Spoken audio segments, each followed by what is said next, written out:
Chers auditeurs, chères auditrices, je vous dis bonjour ou bonsoir de là où vous êtes, de la part de l'équipe La Contemplation du Christ crucifié.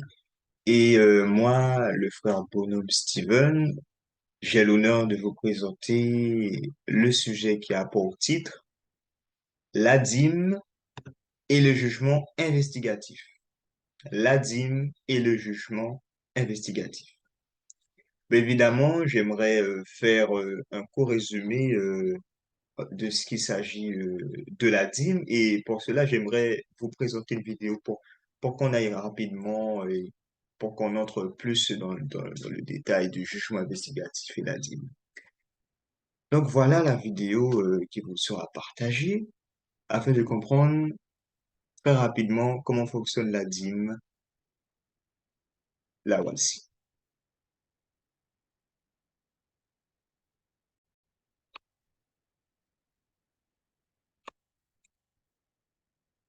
Voici une vidéo que j'ai réalisée pour qu'on puisse comprendre comment fonctionne la dîme. Est-ce que la dîme est toujours d'actualité ou sinon elle n'est plus en vigueur? Voilà, nous allons essayer de comprendre avec cette vidéo. Ici, nous voyons l'ordre d'Aaron et l'ordre de Melchisédek. Le service sacerdotal, selon l'ordre d'Aaron et selon l'ordre de Melchisédek. Là, nous voyons la dîme de la dîme. Et cela va selon l'ordre d'Aaron. Ensuite, dans la vidéo, on voit la dîme pour les veuves et orphelins. Et cela va selon l'ordre d'Aaron.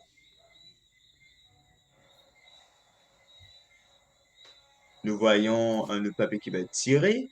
Et c'est les autres dîmes. Les autres dîmes, peut-être que j'ignore, mais qui existent. Dans les livres lévitiques, ça va dans le service sacerdotal selon l'ordre d'Aaron. Et on continue. Selon l'ordre d'Aaron, il y avait un sanctuaire terrestre et ça entre selon ce service sacerdotal. Et aussi, c'était le peuple d'Israël qui devait payer la dîme au sacrificateur, selon l'ordre d'Aaron. Là, nous avons réuni tous les éléments, selon l'ordre d'Aaron. Puis nous tirons au sort un papier et c'est la dîme de tous ses revenus qui va dans le service sacerdotal selon l'ordre de Melchisédek.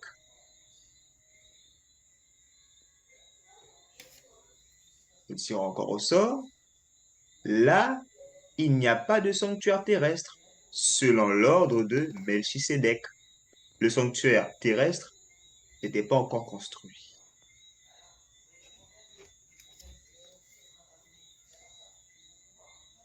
Et c'est le croyant qui donne la dîme à Melchisédek selon l'ordre de Melchisédek, selon le souverain sacrificateur qui est dans le service sacerdotal selon l'ordre de Melchisédek.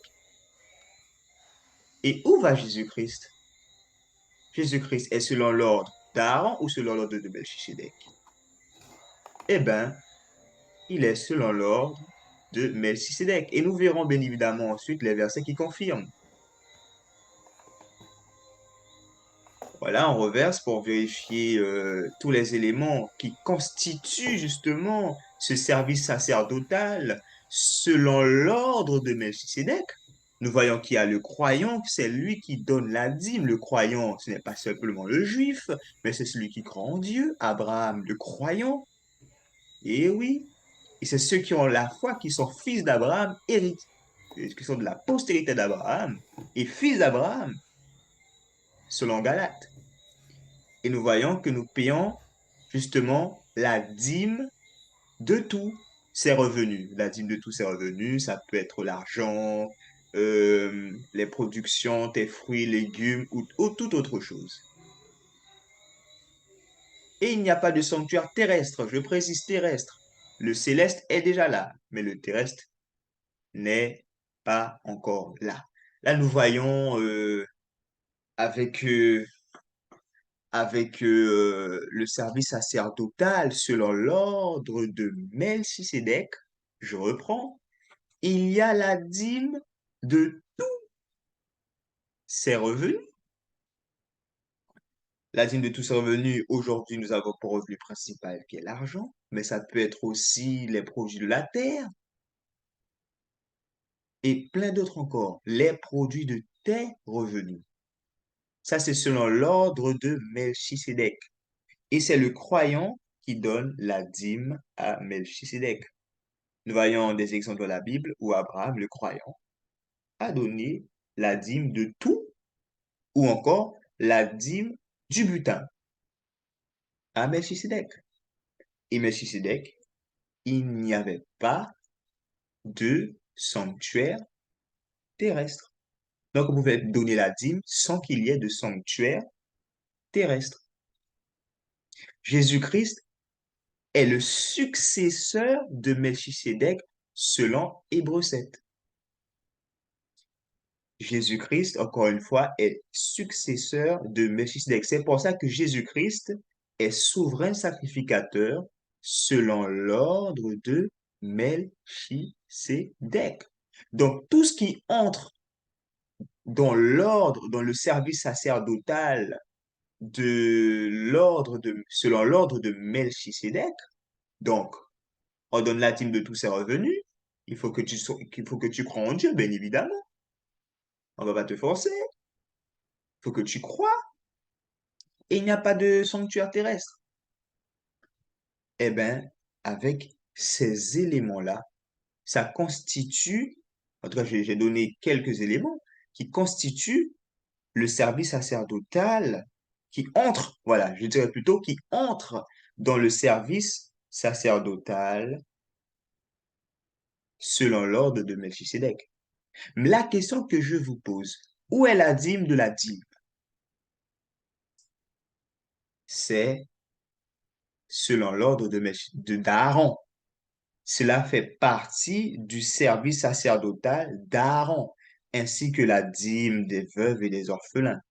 Et la dîme de l'étranger, si nous ne sommes qu'à ça, ça fait partie justement du service sacerdotal selon l'ordre d'Aaron, qu'on avait vu dans l'autre boîte, en gris, dans, dans la vidéo.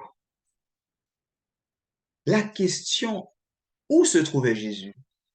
C'est ça la question. Est-ce que Jésus, en tant que souverain sacrificateur, il se trouve dans ce service sacerdotal selon l'ordre d'Aaron, où il y avait tout type, toutes différentes dîmes, toutes les dîmes différentes, il y avait un sanctuaire terrestre, ou est-ce que Jésus se trouve dans ce service sacerdotal selon l'ordre de Melchisédek, où il n'y avait qu'une seule dîme à payer et que c'est la dîme de tous tes revenus. Il n'y avait pas de sanctuaire terrestre et c'était le croyant, que tu sois d'Israël ou étranger, vu que tu crois en Dieu, tu peux donner la dîme à Melchisédek. Jésus est souverain sacrificateur selon l'ordre de Melchisédek. Donc, tout ce qui est du service d'Aaron ne concerne pas le service de Jésus. C'est ça la chose. La dîme de la dîme qui fait partie du service selon l'ordre d'Aaron appartient à Aaron.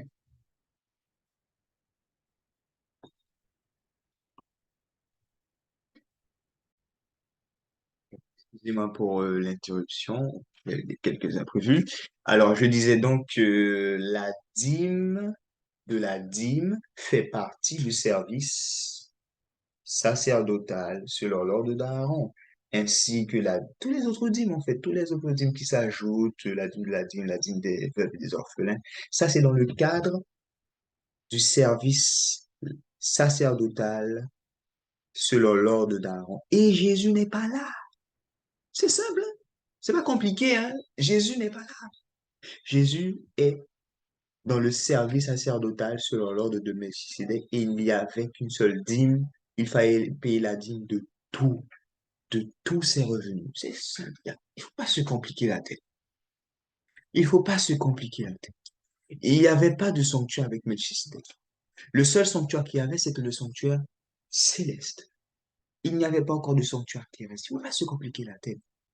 Selon les deux, que ce soit selon l'ordre de Melchisédek ou selon l'ordre d'Aaron, il y avait quand même la dîme. En aucun cas, la dîme est abolie. Par contre, il y avait différentes dîmes avec le service sacerdotal d'Aaron et avec une seule dîme avec le service sacerdotal de Melchisédek. Voilà, et Jésus faisait partie de l'ordre de Melchisédek. Donc, Jésus-Christ étant notre souverain sacrificateur, nous devons donner la dîme qui concerne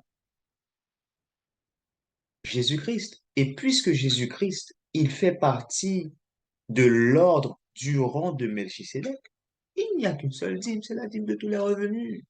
Encore une fois, je le répète, les revenus, ça peut être l'argent, ça peut être les fruits des récoltes ou autre chose, mais qui constitue un revenu. Voilà, c'est clairement expliqué, c'est clairement mis euh, à part. On distingue bien les deux choses. Il y a pas à se compliquer. Selon l'ordre de Melchisédek, il n'y a qu'une seule dîme. Maintenant là, continuons en vérifiant les versets.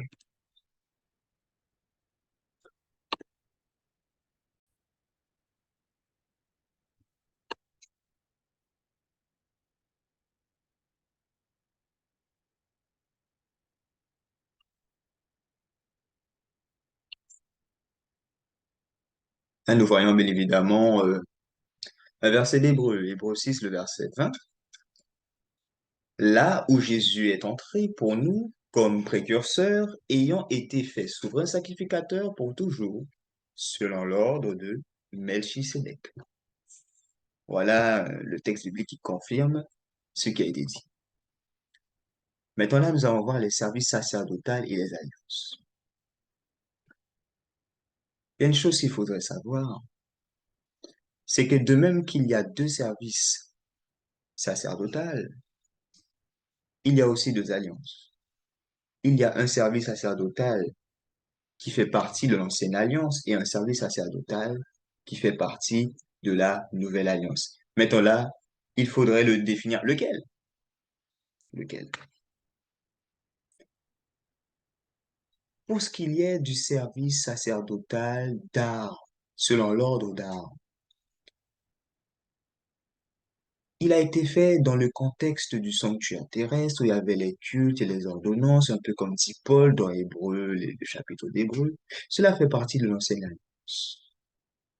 L'ancienne alliance. Et dans l'ancienne alliance, avec ce service sacerdotal, selon l'ordre d'Aaron, il y avait plusieurs dîmes à donner et plusieurs choses pour des complications. Voilà. Et tandis que selon l'ordre de Melchisédek, ce service sacerdotal, selon l'ordre de Melchisédek, c'est la nouvelle alliance. Pourquoi c'est la nouvelle alliance? Parce que remarquez ce petit détail dans Genèse 14, le verset 18 à 20. Il est dit, Melchisédek, roi de Salem, fit apporter du vin, du pain et du vin. Il était sacrificateur du Dieu très haut. Il bénit Abraham et dit, béni soit Abraham pour le Dieu très haut, maître du ciel et de la terre. Béni soit le Dieu très haut qui a livré tes ennemis entre tes mains. Et Abraham lui donna la dîme de tout. La partie intéressante, c'est la couleur rouge. Il fit apporter du pain et du vin. Ça vous fait pas penser quelque chose? Regardez. Matthieu 26, le verset 28. Pendant qu'il mangeait, Jésus prit du pain, et après avoir rendu grâce, il le rompit et le donna aux disciples en disant, Prenez, mangez ceci est mon corps. Il prit ensuite une coupe, et après avoir rendu grâce, il la leur donna en disant, Buvez-en tous, car ceci est mon sang, le sang de l'alliance. Quelle alliance?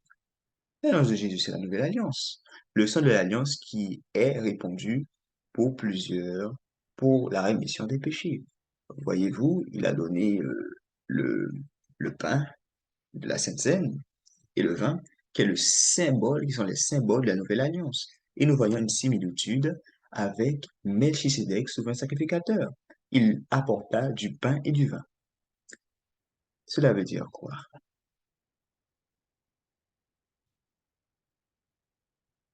Melchisédek faisait partie de la nouvelle alliance. Et Jésus est souverain sacrificateur selon l'ordre de ce même Melchisédek. Melchisédek. Donc ce service sacerdotal, selon l'ordre de Melchisédek, fait partie de la nouvelle alliance. Et dans la nouvelle alliance, on voit que la dîme est à payer. Abraham lui donna la dîme de tout.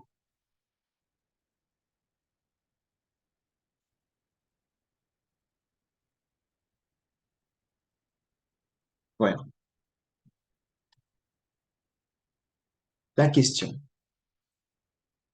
qui doit recevoir la dîme selon le sacerdoce, selon l'ordre de Melchisédek?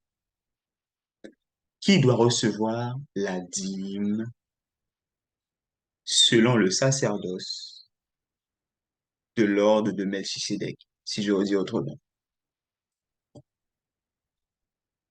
Voilà la réponse. Hébreux 7, le verset 8, il dit, et ici, ceux qui perçoivent la dîme sont des hommes mortels. En parlant du service sacerdotal selon l'ordre d'Aaron, c'étaient les souverains sacrificateurs mortels comme vous et moi qui percevaient la dîme. Mais il dit, mais là, c'est celui dont il est attesté qu'il est vivant. En parlant de Jésus, lui seul peut dire, avant que Abraham fût né, j'étais, je suis et je viens. Le vivant, celui qui est vivant, c'est Jésus. C'est Jésus qui doit percevoir la dîme. C'est lui qui doit recevoir la dîme.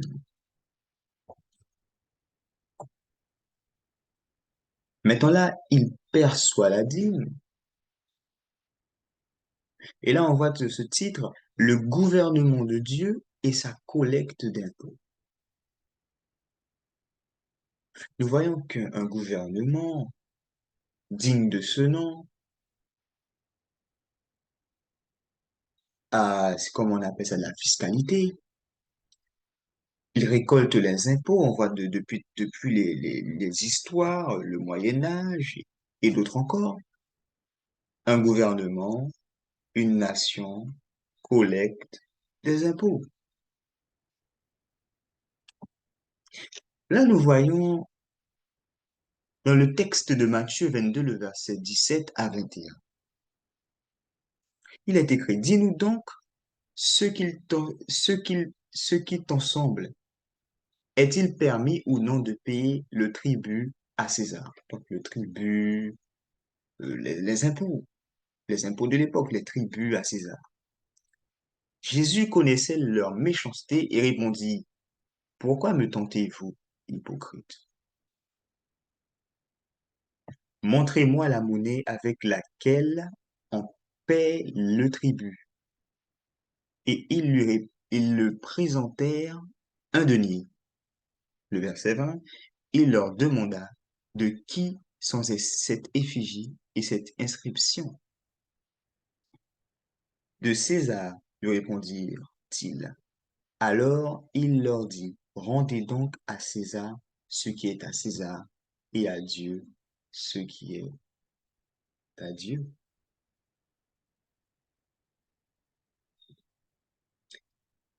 Jésus dit, pourquoi me tentez-vous, hypocrite? Le fait que les Juifs demandent à Jésus, est-ce qu'il faut payer ou pas? Jésus dit, en disant, pourquoi me tentez-vous? Vous savez très bien qu'il faut payer les impôts. Il le faut, il le faut. Vous êtes sous la domination de cette nation, il faut payer les impôts. Et si je peux dire, il a utilisé une astuce, il a utilisé une belle astuce pour leur faire comprendre. De la même manière que vous êtes assidus pour payer la dîme de la montre, la dîme de toute autre chose, la dîme pour Dieu, parce que les Juifs étaient très carrés à ce sujet, de payer la dîme à Dieu. De la même manière, il faut donner à César ce qui est à César.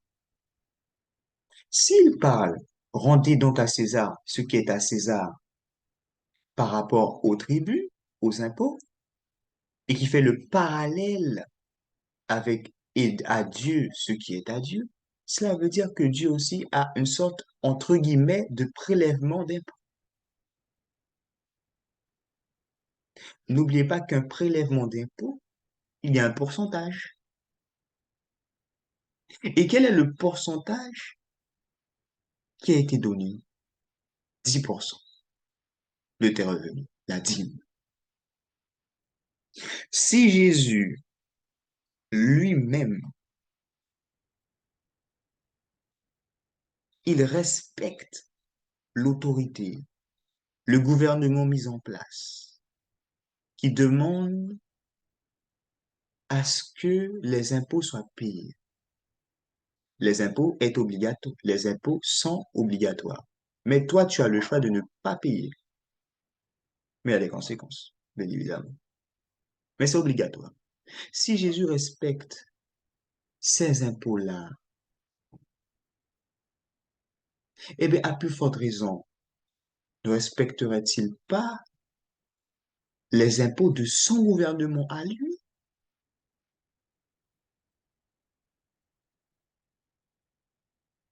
Regardons ce verset. Matthieu 23, le verset 23. Malheur à vous, scribes et pharisiens hypocrites, parce que vous payez la dîme de la menthe, de l'âneth et du cumin, et que vous laissez ce qui est plus important dans la loi, la justice, la miséricorde et la fidélité.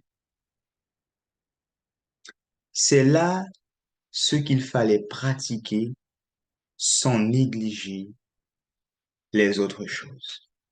Sans négliger les autres choses. Comme j'avais dit, les pharisiens, les juifs, ils étaient très assidus en payant la dîme. Jésus dit que vous faites ça, mais vous négligez le plus, le plus important, le cœur, la justice, la bonté. Mais il faut faire ça. Il faut pratiquer la justice, l'amour, la bonté, sans négliger les autres choses. Les autres choses, c'est quoi? Ben, donner ce que Dieu demande. Si vous m'aimez, gardez mes commandements. Dieu demande à ce que la dîme soit donnée. C'est un prélèvement. C'est l'impôt du gouvernement céleste. Christ fait très attention. S'il a fait attention pour les impôts de César, il fait encore plus attention pour l'impôt de Dieu, la dîme. Si c'était aboli, il aurait dit négliger ça. Mais on a vu que peu importe que ce soit selon l'ordre d'Aaron ou selon l'ordre de Melchisedec, il y a tous les deux la dîme. Évidemment, c'est pour montrer que la dîme n'est pas tabou. Première question que j'aimerais poser par rapport à ça. Est-ce que l'impôt est un mal en soi? Est-ce que l'impôt, quand on prélève l'impôt, les gouvernements, par exemple français, prélève de l'impôt, est-ce que c'est un mal en soi, l'impôt? Si on regarde bien à quoi servent les impôts, ça sert à l'intérêt normalement du pays. Ça permet de refaire les infrastructures, de construire de nouvelles routes, d'aider par des allocations les familles en situation de difficulté et d'autres encore. Vous voyez, il y a beaucoup d'utilité les impôts. En vrai, on donne les impôts, mais cela revient normalement pour notre intérêt. Hmm, voilà les impôts. Mais là où c'est mal, c'est comment tu utilises les impôts. Où va les impôts finalement? Est-ce que ça va dans l'intérêt de la nation ou est-ce que ça va dans la poche du politicien? Ou d'autres encore, je ne sais pas. Mais voilà. L'impôt en soi n'est pas un mal. C'est comment on l'utilise. De la même manière que la dîme en soi n'est pas un mal. C'est la manière dont elle est utilisée.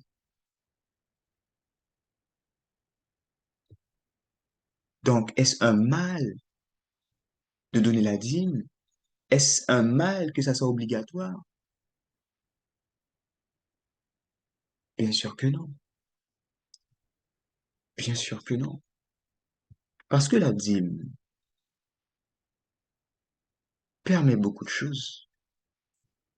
Mais nous verrons après.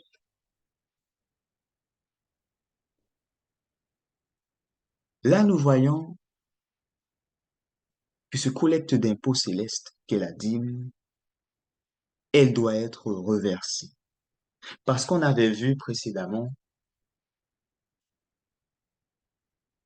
que la dîme doit être donnée à celui qui est attesté qu'il est vivant, selon qu'on avait vu dans Hébreu. Mais, c'est d'ailleurs Jésus, mais Jésus, lui, il dit que cette dîme qui doit venir à moi, ça n'a pas besoin que vraiment ça vienne à moi directement. Mais je demande à ce que cette collecte d'impôts, parce que je le mets sous l'image de l'impôt, puisse être reversée, reversée. Et on peut le voir, bien évidemment, dans 1 Corinthiens, le chapitre 9, le verset 13 à 14.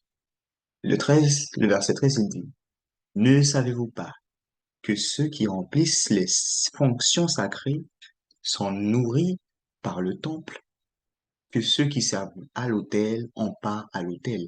Là, il parle du sanctuaire terrestre.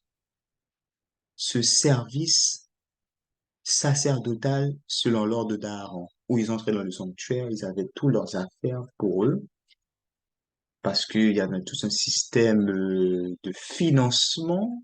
Vous voyez, le financement, la dîme a été, le peuple d'Israël devait donner la dîme aux sacrificateurs, les sacrificateurs devaient donner la dîme de la dîme au souverain sacrificateur. Euh, voilà, il y avait tout un système pour que justement ces personnes-là, ils puissent se concentrer en fait à la tâche que Dieu les avait assignés et qui ne doit pas être, si je peux dire, perturbé par qu'est-ce que je vais manger demain ou qu'est-ce que... C'est vrai, il faut décharger les fardeaux auprès de Dieu. Mais Dieu, si Dieu lui-même, il a mis un système pour que ce soit plus facile de décharger ses fardeaux, il faut pas négliger quand même. Il faut pas négliger. Donc Dieu a mis ce système en place afin qu'il se concentre pleinement à la tâche que Dieu leur avait donnée. Cela n'est pas forcément une garantie qu'ils vont faire leur tâche correctement. Ça, tout dépend de la consécration, ok. Mais Dieu a mis un système en place pour que justement ceux qui vivent de l'eau, ceux qui servent à l'autel, puissent prendre part à l'autel. Eh bien, Jésus dit de la même manière au travers de Paul, de même aussi le Seigneur ordonne à ceux qui annoncent l'évangile de vivre de l'évangile. Ça, c'est l'ordre de Jésus. il donne au travers de Paul cet exemple. De la même manière que dans l'Ancien Testament, dans l'Ancienne Alliance, où on voyait comment ça se faisait dans les services de l'autel, cela a été servi pour nous de, comment on dit ce verset? Ça a été donné pour notre instruction, afin de nous donner un exemple. Là, nous voyons maintenant comment ça doit fonctionner avec Jésus-Christ.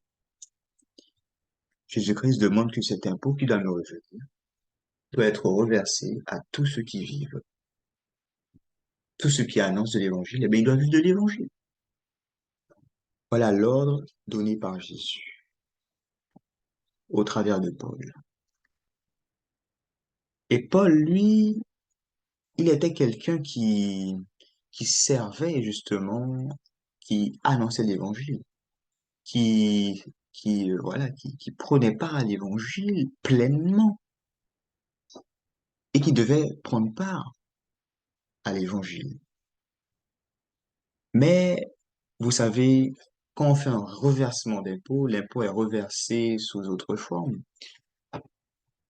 Tu as le droit, tu as un droit de, par exemple, de toucher tes allocations, comme tu as le droit aussi de ne pas les toucher.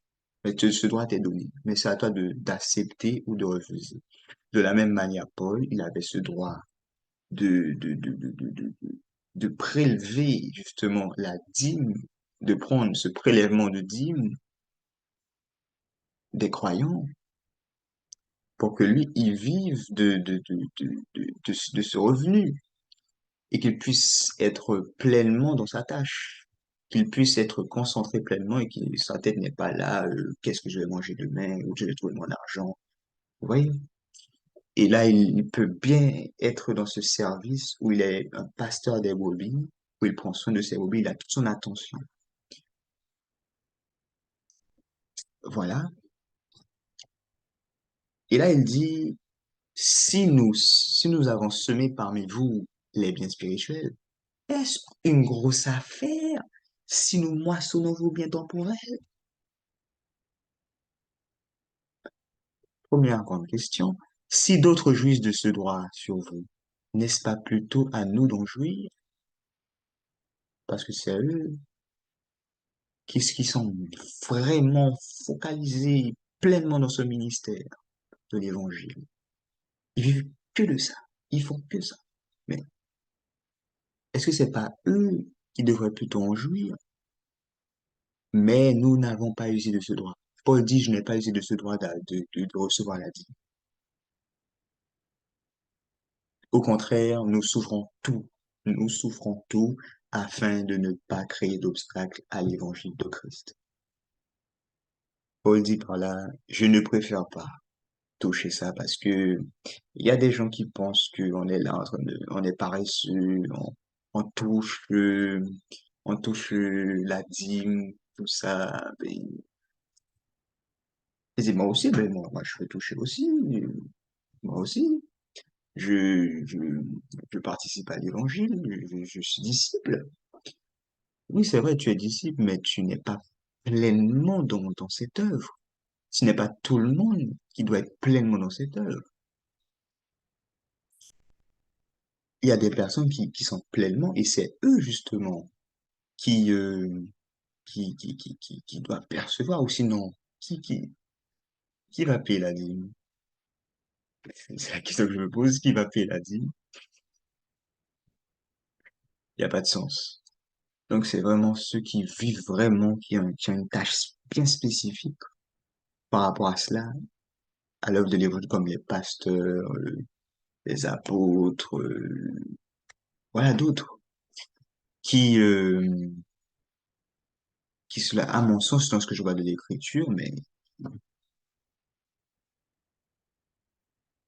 c'est à eux que ce droit appartient,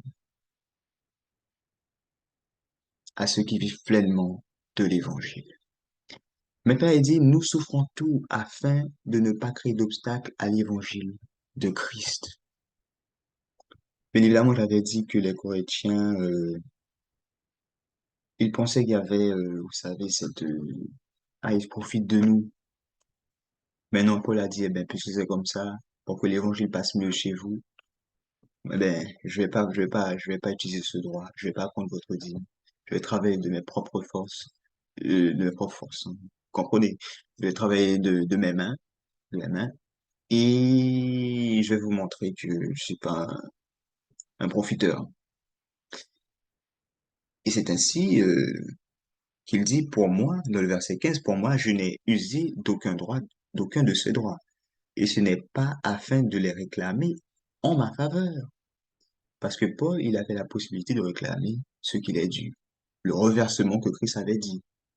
Reversez-vous cette dîme à ceux qui vivent de l'évangile. Ceux qui annoncent l'évangile, de vivre de l'évangile. Voilà.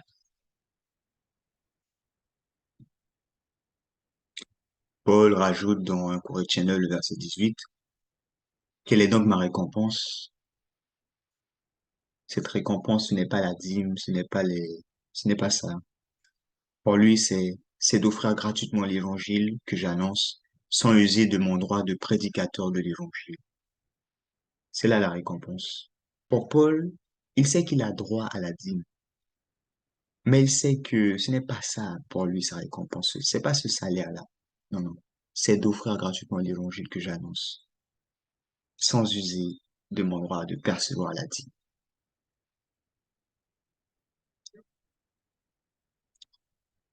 Maintenant là,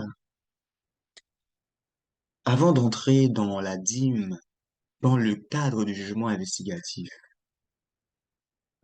on avait vu que il y avait deux services sacerdotaux, il y a aussi deux alliances. Il y a le service sacerdotal selon l'ordre d'Aaron et le service sacerdotal selon l'ordre de Melchisédek. Souvenez-vous, l'ancienne alliance, si vous regardez dans l'Épître aux Galates, le chapitre 4, et d'autres encore, ou dans Hébreux 8, où il dit que l'ancienne alliance, en fait, c'est quand c'est l'homme qui fait les promesses. C'est l'homme qui va accomplir les choses à la place de Dieu. Abraham est allé coucher avec, comment elle s'appelle cette femme, là, égyptienne, pour, euh, pour avoir un fils. Et c'était pas le fils de la promesse que Dieu lui avait promis. Et c'est Ismaël, le fils d'Agar aussi, femme de l'ancienne alliance. C'est l'ancienne alliance, comme dit Galates chapitre 4, où c'est l'homme qui fait les promesses. Eh ben, devant le Dieu, quand il était dans le désert, le peuple d'Israël, Dieu avait redit, c'est moi qui vous ai fait sortir du pays d'Égypte, et plein d'autres encore. Et il demandait à ce que le peuple d'Israël garde ses commandements. Le peuple d'Israël a dit, nous garderons. Donc c'est nous faisons la promesse que nous garderons ses commandements. Qu'est-ce qui s'est passé? Dieu n'attendait pas exactement ça.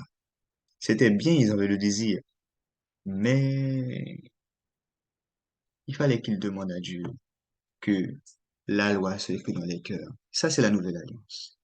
Mais qu'est-ce qui s'est passé? Il a écrit la loi dans les tables de pierre. Cela montre que le peuple d'Israël était tellement endurci que Dieu ne pouvait pas écrire dans les tables de chair à leur cœur, et il était obligé de décrire dans les tables de pierre pour leur montrer, ben, puisque tu ne sais même pas ce qui est bon ou mal, ben moi je t'écris ça. Eh ben, qu'est-ce qui s'est passé? Dieu a aussi donné les inscriptions sur la dîme, les différentes dîmes. Le problème, c'est que le peuple d'Israël était endurci pour la plupart. C'est pour ça qu'ils sont aussi demeurés dans l'ancienne alliance. Dieu avait prescrit ce que eux, ils n'avaient pas dans le cœur. Donc, si Dieu ne les avait pas dit ça, ils n'auraient jamais fait. Enfin, selon moi.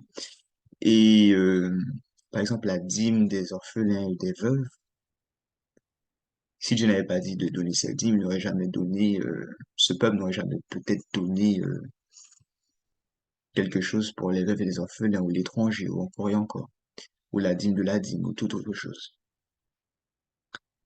Tandis que Si on remarque bien, selon l'ordre de Melchisedec, il n'y a qu'une seule dîme.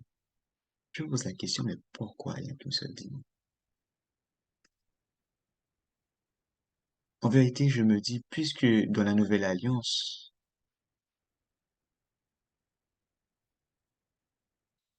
il faut que la loi soit écrite dans les cœurs, donc la dîme pour les veuves et les orphelins, donc tu mets à part 10% de ton revenu pour les orphelins, les veuves, ou encore les étrangers. C'est écrit dans le cœur. Dieu n'a pas besoin de dire tu dois donner ça. Je pense que c'est ça, ça veut dire ça plutôt. Pourquoi? C'est la raison pour laquelle je pense qu'il n'y a qu'une seule dîme. C'est que de ta propre initiative, tu l'aurais fait. Parce que tu es dans la nouvelle alliance. Dieu n'a pas forcément besoin de te dire, en écrivant sur des tables de pierre ou sur autre chose, tu dois le faire. Non, c'est écrit dans le cœur. Tu as compassion pour l'orphelin, compassion pour la veuve, compassion pour l'étranger, de payer, de mettre à part quelque chose pour eux.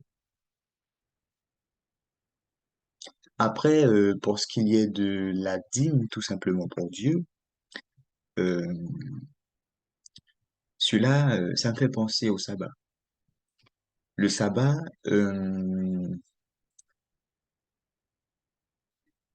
c'est un commandement qu'il faut garder, bien évidemment. Euh, mais le sabbat, ce n'est pas au Mont Sinaï que ça a été, c'est en vigueur. C'est bien avant, depuis la création, depuis la création. Et entrer dans le sabbat, ce n'est pas seulement de garder, mais c'est vraiment avoir le cœur. Il faut que la loi s'écrit dans le cœur, justement le cœur, afin d'apprécier ce moment et de rentrer dans ce repos avec le cœur joie. Et bien, je pense que c'est de la même manière pour la dîme qui revient à Dieu. La dîme, c'est vrai que c'est une obligation, comme le sabbat. C'est un commandement. Mais ce commandement peut être jouissif. Ça doit être, en fait, ça doit être jouissif. Souvenez-vous avec Melchisedec, il avait béni Abraham, donc il a béni, donc Abraham a reçu la bénédiction. Et Abraham, qu'est-ce qu'il a fait en retour? Il a donné la dîme par reconnaissance. Reconnaissance. Par, par reconnaissance du cœur. C'est ça la dîme. Tu donnes ce que Dieu t'a donné. Tu donnes un pourcentage de ce que Dieu t'a béni. Ça doit être une réponse du cœur. Même si c'est une obligation qui est clairement écrite, ça doit être une réponse du cœur. La nouvelle alliance. Réponse du cœur. Voilà la raison, selon moi, pour laquelle, selon ce que Dieu met dans mon esprit, pour laquelle il n'y a qu'une seule dîme selon l'ordre de Melchisedec, la nouvelle alliance. C'est parce que ça vient du cœur. On n'a pas besoin encore. Voilà, vous aurez compris. Maintenant là, pour la dîme dans le cadre du jugement investigatif. Pourquoi je suis allé même jusque dans le jugement investigatif? Vous savez, comme j'ai pu entendre de plusieurs prédicateurs, évidemment, euh, et je pense aussi à un tout spécialement que je respecte bien évidemment et je trouve très intéressant. Et il disait aussi, il faut se questionner, il faut se questionner. Et justement, je me suis questionné par rapport à un chapitre qui, je pense très clairement que vous connaissez, c'est Malachie, le chapitre 3. Mais Malachie chapitre 3, je l'avais étudié pour un autre sujet, pas celui-là. Pour un autre sujet qui, je l'espère, je le sortirai bientôt, qui est très important à connaître. Mais c'était pour un autre sujet. Mais j'aimerais qu'on voit ensemble ce cheminement. Lisons le chapitre depuis le verset premier. Il disait, Voici, j'enverrai mon messager. Il préparera le chemin devant moi, et soudain entrera dans son temple le Seigneur que vous cherchez, et le messager de l'alliance que vous désirez. Voici, il vient, dit l'Éternel des armées. Qui pourra soutenir le jour de sa venue? qui restera debout quand il paraîtra? Là, ça parle vraiment de Jésus. Là. Ça parle vraiment de Jésus. Bien évidemment, comme je disais, je le regardais pour un autre sujet.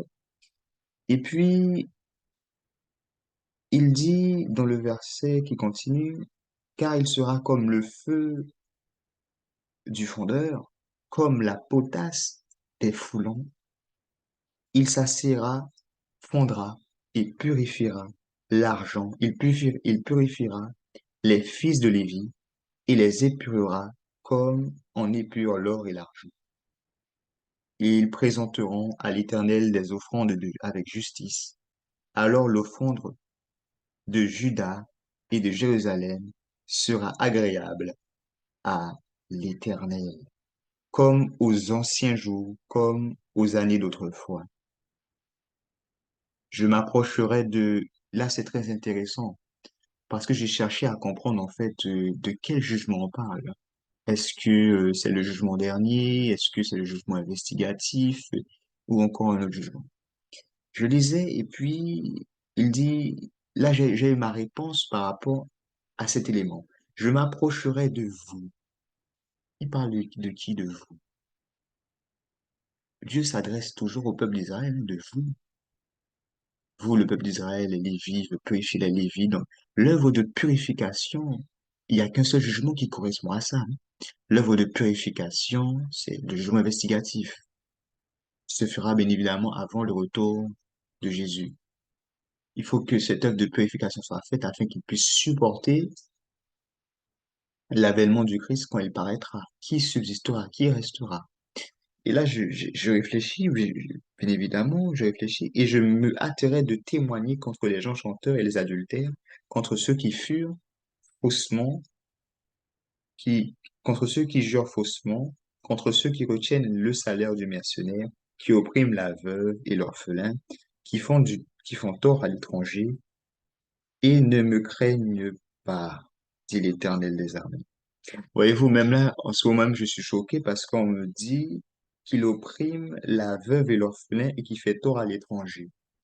Étrangement, ça fait penser à la dîme des étrangers, la dîme des veuves et des orphelins. Bon, ok. Et il dit, il continue, car je suis l'Éternel, je ne change pas, et vous, enfants de Jacob, vous n'avez pas été consumés. Là, on parlait vraiment du jugement investigatif et le jugement de Dieu qui va s'opérer. Et là, dans le verset 7, il dit, depuis le temps de vos pères, vous vous êtes écartés de mes ordonnances. Donc, s'ils sont écartés des ordonnances, ils ont péché. Vous ne les avez point observées. Revenez à moi et je reviendrai à vous, dit l'Éternel des armées. Et vous dites, en quoi devons-nous revenir? Un homme trompe-t-il Dieu, car vous me trompez? Et vous dites, en quoi t'avons-nous trompé? Dans les dîmes et les offrandes, vous êtes frappés par la malédiction. J'aimerais m'arrêter là pour l'instant. Et ce qui m'avait choqué, en fait, en lisant ça, c'est que, comme j'avais dit, j'étudiais ça pour un autre message qui concerne le jeu investigatif. Et justement, je voyais que subitement, on parlait de la dîme. Je dis, mais qu'est-ce que ça fait là? On parle du jeu investigatif et soudainement, on parle de la dîme. Et les offrandes. Je dis, mais pourquoi, quel est le lien, quel est le rapport entre le jeu investigatif et la dîme et les offrandes? En fait, j'avais oublié que Malachie 3 parlait de la dîme et les offrandes. Et c'est subitement que j'ai été dans le choc. Et là, qu'est-ce qui se passe? Il dit, vous êtes frappés de la malédiction. La malédiction, quand on est frappé de la malédiction, c'est à cause du péché. Parce ils se sont détournés de leurs ordonnances, de l'ordonnance de Dieu. Et vous me trompez. Il les trompe, comme on a vu dans le verset plus haut, il les trompe dans la dîme et les trompe dans les offrandes. Mais qu'est-ce qui se passe quand on est maudit, quand il y a la malédiction? La terre est appauvrie. On voit dans Genèse, la terre est appauvrie. Et quand la terre est appauvrie, les récoltes sont, diminuent. Il y a un appauvrissement des récoltes, une diminution des récoltes. Et souvenez-vous, les revenus en ce temps-là, c'était aussi les récoltes, les fruits de la terre. Voilà, on va lire, on va lire. On va continuer. Et il dit, voilà, vous me trompez, la nation tout entière. Et le verset 10, apportez à la maison du trésor toutes les dîmes afin qu'il y ait de la nourriture dans ma maison. Donc, il s'est passé quelque chose, ils sont maudits et ils retiennent la dîme. Je veux pas donner, en fait, la dîme qui est due à Dieu. Et donc, la maison du trésor se, se retrouve impactée. Il n'y a plus de nourriture. Donc, c'est la crise dans la maison du trésor. Une crise alimentaire ou financière. Bon, voilà. Il n'y a plus de nourriture. Et là, Dieu m'a dit, mettez-moi de la sorte à l'épreuve, dit l'Éternel des armées. Et vous verrez si je n'ouvre pas pour vous les écluses des cieux, si je ne réponds pas sur vous la bénédiction en abondance. Là, dans le verset 10, moi j'avais cette pensée auparavant, comme on m'avait appris, qu'en fait c'est en donnant la dîme que l'Éternel que tu vas mettre à l'épreuve Dieu pour qu'il te bénisse plus et pour que tu donnes plus de dîmes. Mais en lisant ça, et les versets suivants, il s'est passé quelque chose. Regardons. Pour vous, je menacerai celui, dans le verset 11, pour vous, je menacerai celui qui dévore, et il ne vous détruira pas les fruits de la terre, et la vigne ne sera pas stérile dans vos campagnes, dit l'Éternel des armées. Et là, à cause de ce verset, ça m'a fait réfléchir. On avait vu que auparavant, la malédiction est tombée sur eux, parce qu'ils sont éloignés de l'ordonnance de Dieu. Et parce que la malédiction est tombée, ils retiennent la dîme. Mais pourquoi ils retiennent la dîme? Mais en quoi consiste cette malédiction?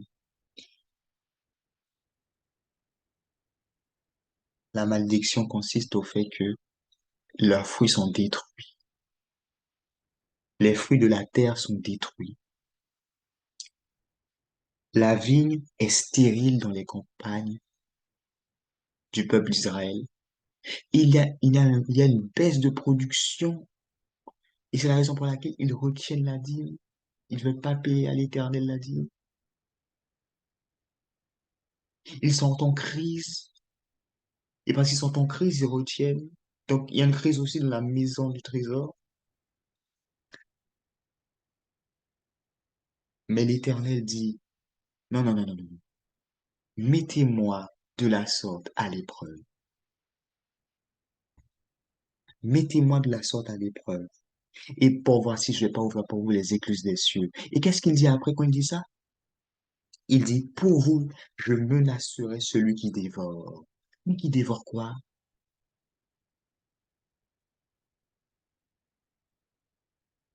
Et il ne vous détruira pas les fruits de la terre. Il dévore et il ne détruira pas quoi? Mais les fruits de la terre. Donc, qu'est-ce qui se passe? C'est parce que, comment l'Éternel va ouvrir les écluses des cieux? En fait, il va remplir de bénédictions les fruits de la terre. Donc, en fait, il va augmenter comment dire ça? Les sources de tes revenus. Il va augmenter les fruits de la terre. Il va augmenter afin que tu aies plus en abondance. Et puisque tu auras plus en abondance, tu auras plus de capacité de payer la dîme. Ce n'est pas en payant la dîme que l'Éternel va ouvrir les écluses des cieux, mais c'est en demandant à l'Éternel d'ouvrir les écluses des cieux que tu pourras payer la dîme.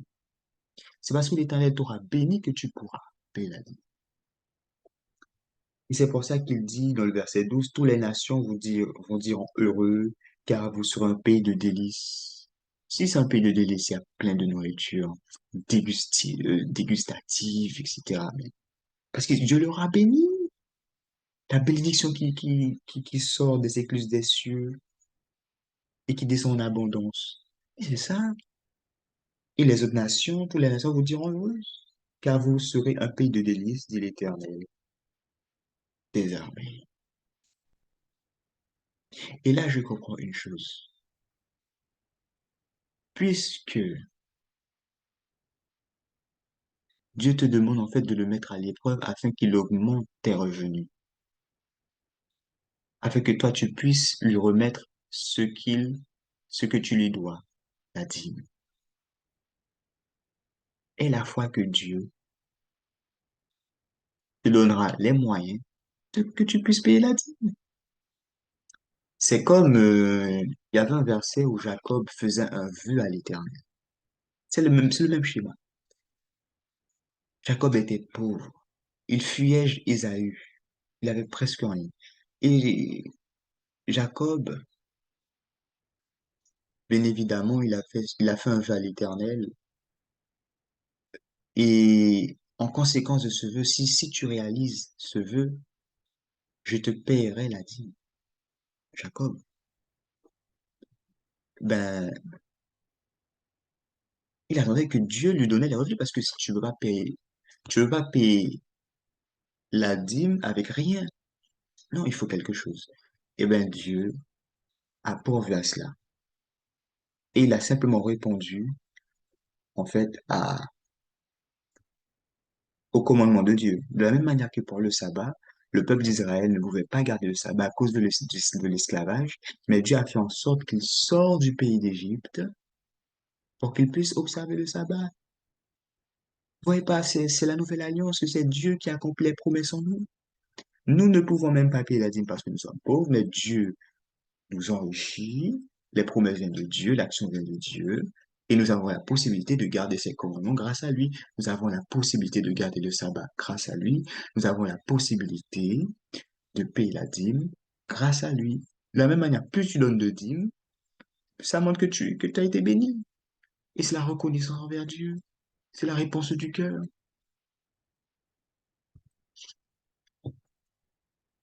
Maintenant, là vient la condition où si tu es pauvre, pauvre, mais si vraiment tu es en crise ou tu n'as pas les moyens, de payer la dîme. Est-ce que Dieu tiendra en rigueur?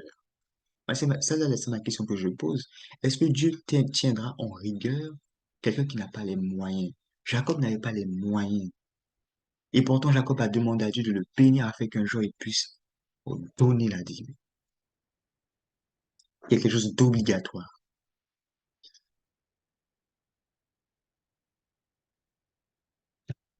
Je ne pense pas, selon moi, selon ma conscience, que Dieu tiendra rigueur. C'est comme un gouvernement. Il y a des catégories qui ne peuvent pas, par exemple, payer des taxes d'habitation, même s'il me semble que ce n'est plus d'actualité maintenant.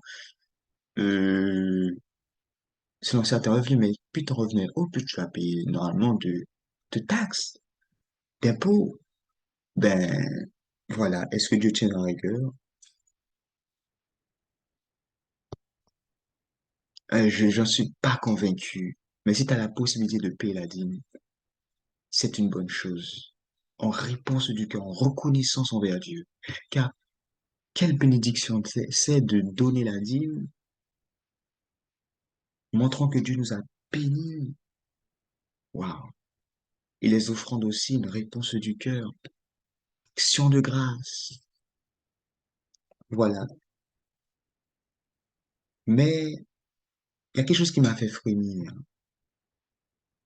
Et c'est la raison pour laquelle je voulais partager avec vous ce sujet en rapport avec le jugement investigatif.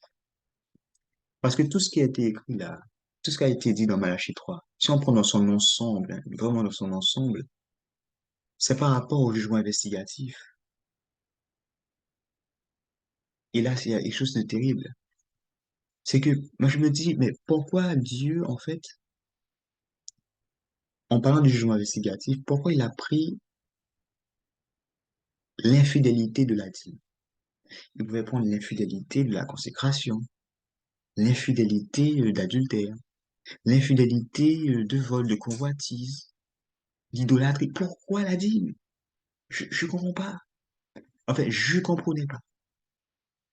Jusqu'à ce que j'ai compris ceci.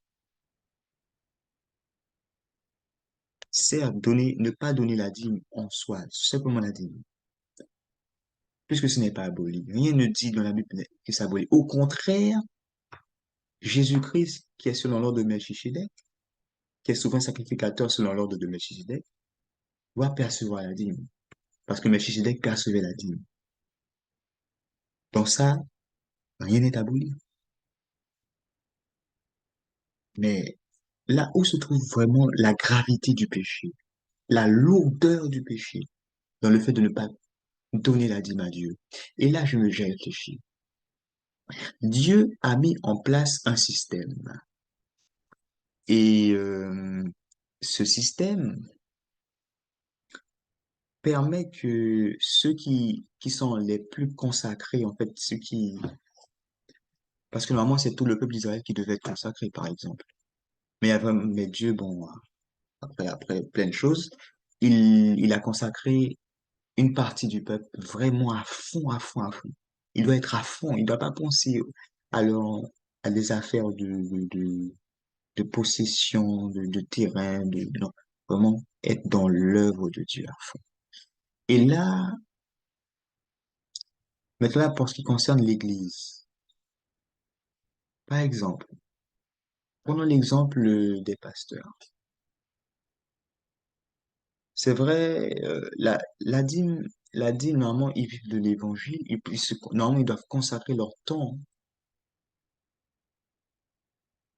à l'œuvre de l'Évangile, être des pasteurs des brebis, justement, à veiller les brebis.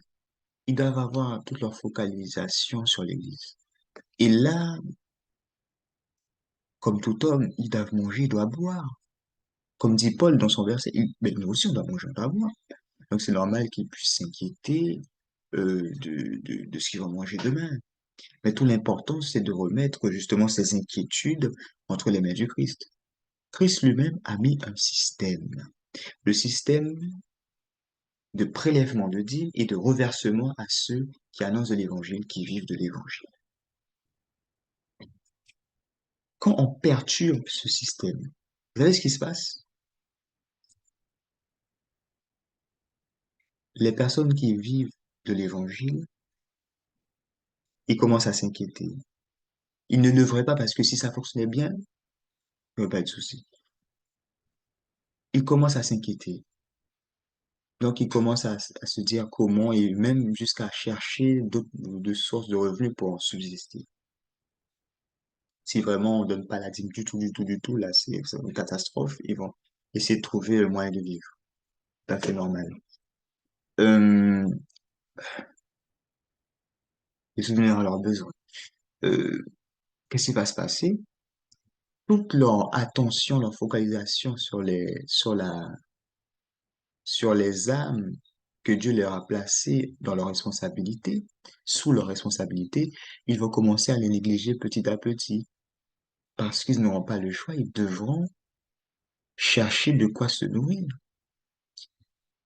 Et puisque les âmes sont négligées, l'ennemi va profiter pour faire ses petits dégâts. Ces petits dégâts, vous comprenez. Il y aura des conséquences. Les conséquences, c'est que les âmes seront négligées et ils s'éloigneront de plus en plus, seront plus égarés, les brebis égarés. Qu'est-ce qui se passe? Ils seront perdus, pour certains. La conséquence de ne pas payer ce que Dieu demande, c'est qu'il y aura des âmes qui risquent d'être perdues et qui même sont perdues à cause de ça. Parce que ce n'est pas seulement pour nourrir les pasteurs, mais c'est pour aussi aider à l'effort d'évangélisation. Même si tout n'est pas parfait, on peut le penser. Même si la personne qui prêche n'est pas un saint parfait, mais si Dieu l'a placé là, c'est qu'il y a une raison. Pourquoi juger par rapport à ça Et le fait de ne pas donner risque fort d'impacter justement les âmes qui n'entendront pas l'évangile. C'est très dangereux parce que c'est vrai, on pense que c'est toute petite action de ne pas donner la dîme, mais les répercussions sont dévastateurs. Les répercussions sont horribles. C'est pour ça qu'aussi qu'il dit dans Malachie 3, vous opprimez les veuves, les orphelins, tout ça. Bon, ça, c'est avec la dîme selon l'ordre de Aaron. Mais le fait de ne pas donner ce qui est dû à Dieu, selon l'ordre de Melchisedec, la dîme de tous nos revenus, a des impacts sur le salut des âmes, qu'on le veuille ou non. Maintenant là, nous donnons ces choses. Mais là, ça a la responsabilité de ceux qui perçoivent d'utiliser correctement. Et ça ne relève plus de notre responsabilité. C'est pour ça qu'il y a un jugement vindicatif aussi. Christ va juger, parce que c'est Christ le juge, il va juger ce que tu as fait de tout l'argent que je t'ai donné. Voilà pourquoi ne pas payer la dîme a des conséquences désastreuses. Et je pense vraiment que c'est pour ça que le péché qui a été plus mis en avant, c'est la dîme et les offrandes par rapport à ce sujet-là. Non pas parce que c'est ça vraiment que en fait, c'est plutôt à cause des conséquences qu'il y a derrière, qui est dramatique. Parce que la maison de Dieu ne peut plus fonctionner correctement. Il y a un dysfonctionnement. La maison de Dieu qui a un dysfonctionnement, c'est l'œuvre de l'évangile qui a un grand dysfonctionnement. Parce qu'on peut dire que oui, Dieu peut revoir à tout, etc. Mais laissez-moi vous dire quelque chose. Nous ne sommes pas faits seulement de spirituel, mais aussi de physique. Souvenez-vous, au jour de la Pentecôte, c'est vrai, 3000 âmes se sont données à Dieu. Mais qu'est-ce qui s'est passé après? Ils ont donné leur bien, ils ont donné ceci, ils ont donné cela. Ce qui a permis d'avoir une finance dans l'Église afin que l'Église puisse grandir, croître. Pourquoi négliger la dîme et les offrandes? Maintenant, là, il y a des cas spéciaux. Si tu vois que là, tu vois que là, vraiment, dans cette église, ils font des œuvres que clairement tu vois que non, c'est pas l'œuvre de Dieu du tout. Là, je peux comprendre que tu donnes pas cette dîme à cette communauté ou à cette église et que tu donnes ailleurs. De toute façon, tu donnes ailleurs, c'est toujours à l'œuvre de Dieu. Mais ne pas donner du tout en disant que c'est une arnaque ou que ce n'est pas obligatoire. Là, c'est vraiment attaquer le système que Christ a mis. C'est vraiment attaquer l'œuvre de l'évangile et de risquer de perdre les âmes. Mes frères, mes sœurs, faisons très attention à ce qu'on dit. Il y a des répercussions graves, surtout en cette fin de temps où nous voyons que vraiment il y a des efforts à faire et c'est à ce moment-là qu'il y a tout ce conflit de la dîme qui permettrait de financer, frères et sœurs. Revenons à la raison. Revenons à la raison.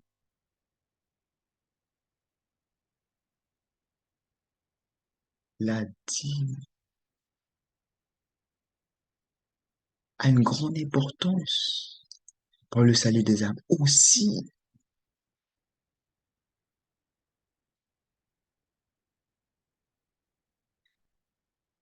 revenons à la raison. Prions aussi pour que nous le faisons de bon cœur et prions aussi que quand nous le donnons, cela puisse être utilisé à bon escient. Car de la même manière que les impôts en soi n'est pas un mal, mais c'est la manière dont on l'utilise. Prions pour que ces dîmes et ces offrandes puissent être utilisées à bon escient.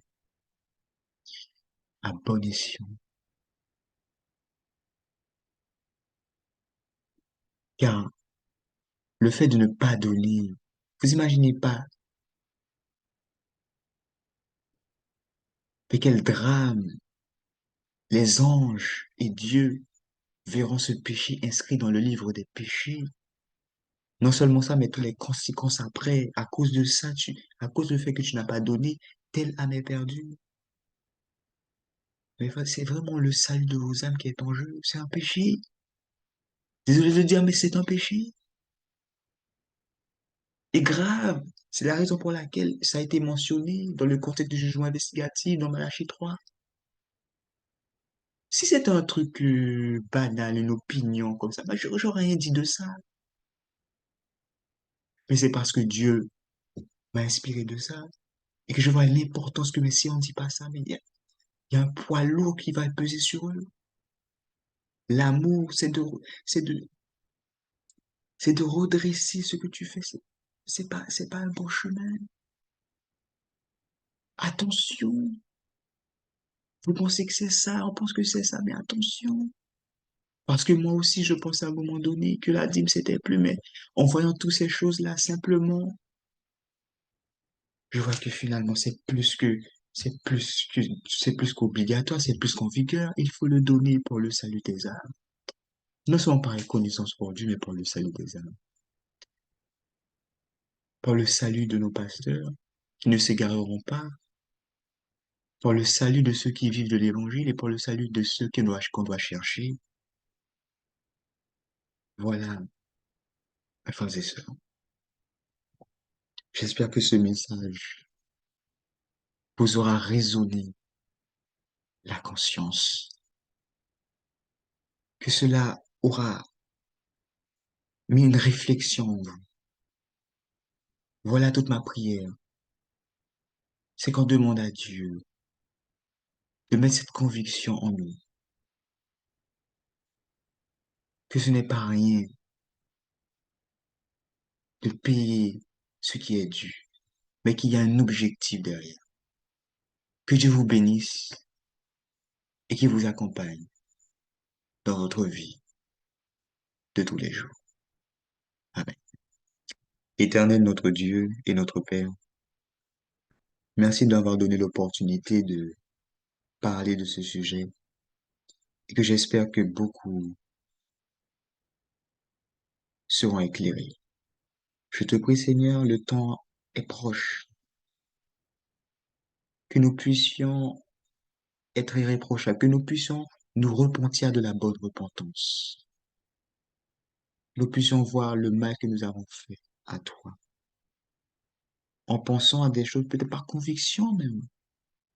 Mais si nous voyons notre erreur, Dieu ne compte pas le temps d'ignorance, mais il appelle à chacun, parce que nous revenons à la bonne repentance, que nous nous repentons et que et que nous passions à la conversion. Seigneur, humilie-nous, remplis-nous de sagesse. C'est au nom de Jésus que je te prie. Amen.